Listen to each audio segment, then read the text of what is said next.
કચ્છ રણોત્સવ દરમિયાન Dhordo Sabras પાર્કિંગથી watch tower સુધી ST દ્વારા શરૂ કરાયેલી મિની બસ પ્રવાસીઓ માટે ઉપયોગી અને એસટી માટે લાભદાયક પુરવાર થઈ છે.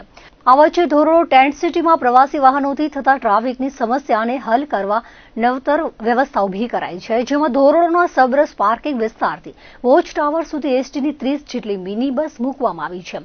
રણોત્સવમાં પોતાના વાહનોથી આવતા પ્રવાસીઓ વાહનને પાર્કિંગમાં સલામત મૂકી એસટીની મિની બસ મારફતે વોચ ટાવર સુધી પ્રવાસ કરી રહ્યા છે. અગાઉના વર્ષોમાં રણોત્સવ વખતે પ્રવાસીઓ પોતાના વાહનથી ટેન્ટ સિટી સુધી જતા હોવાથી તહેવારોના દિવસોમાં ટ્રાફિકની સમસ્યા સર્જાતી હતી. જિલ્લા કલેક્ટર અને ભુજ પ્રાંત અધિકારી સહિતના વહીવટી તંત્રના અધિકારીઓએ અંગત રસ લઈ આ સમસ્યાના કાયમી ઉકેલ માટે પાર્કિંગ પ્લોટનો વિકાસ કરી સબરસ પાર્કિંગથી પ્રવાસીઓ એસટીની બસ મારફતે વોચ ટાવર સુધી લઈ જાય તેવો નિર્ણય લેતા આ વર્ષે ટેન્ટ સિટી પાસે પ્રવાસીઓની ટ્રાફિકની સમસ્યામાંથી મુક્તિ મળી છે. કચ્છ એસટી નિયામક યોગેશ પટેલે જણાવ્યું હતું કે 25 નવેમ્બરથી શરૂ કરાયેલી મિની બસ સેવાનો અત્યાર સુધી 2 લાખથી વધુ પ્રવાસીઓએ લાભ લીધો છે. કોન્ટ્રાક્ટ બેઝ પર મૂકવામાં આવેલ મિની બસથી એસટીને અંદાજિત 60 થી 70 લાખની આવક થઈ છે. આ સિવાય ધોરડોથી અમદાવાદ એરપોર્ટ વોલ્વો બસ સેવાનો લાભ પ્રવાસીઓ લઈ રહ્યા છે.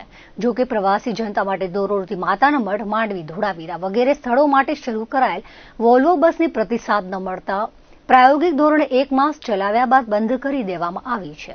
સફેદ રણ અત્યારે સિઝન હોય, બહુ પ્રવાસીઓનો એનો લાભ લેતા હોય છે, ત્યારે ભુજથી આજુબાજુના પ્રવાસીઓ પણ એનો લાભ લઈ શકે એ માટે આપણે ભુજથી ધોરડોની 3 ટ્રીપો ચાલુ કરી હતી.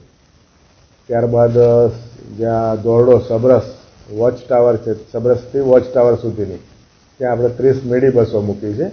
જેથી પ્રવાસીઓ એમનું વાહન યોગ્ય સ્થળે પાર્કિંગ કરી અને બસમાં વોચ ટાવર જઈ શકે, ત્યાંનો લાભ લઈ અને પરત પાછા આવી શકે. એમાં આપણે 25/11થી મિની બસો ચાલુ કરી છે અને અત્યારે પણ લગભગ 30 બસો આપણી ત્યાં મુસાફરોની સેવામાં છે અને અત્યાર સુધી લગભગ 2 લાખથી વધુ પ્રવાસીઓએ એનો લાભ લીધો છે. આવક તો અમારું તો કોન્ટ્રાક્ટ ધોરણે છે, પણ લગભગ 60-70 લાખ રૂપિયાની એસટીને આમાં આવક મળશે. હા, એટલે આ એક પ્રાયોગિક ધોરણ હતું કે આપણે આ રીતે મૂકીએ કે મુસાફરોને ધોરડોથી માતાના મઢ જવું હોય કે માંડવી જવું હોય તો એ લોકો આમાં વોલ્વો બસોનો લાભ લઈ શકે. પણ જનરલી મોટાભાગના ટુરિસ્ટો બધા છે પોતાના વ્હીકલ સાથે જ આવતા હોય છે, એટલે 1 મહિના સુધી આપણે બસો રાખી પણ એનો બહુ પ્રતિસાદ ન મળ્યો અને આમે સિઝન પૂરતું જ હતું. એ બસો પછી આપણે બંધ કરી છે, પણ હાલ એરપોર્ટથી ધોરડો એ સર્વિસ અત્યારે વોલ્વોની ચાલુ છે.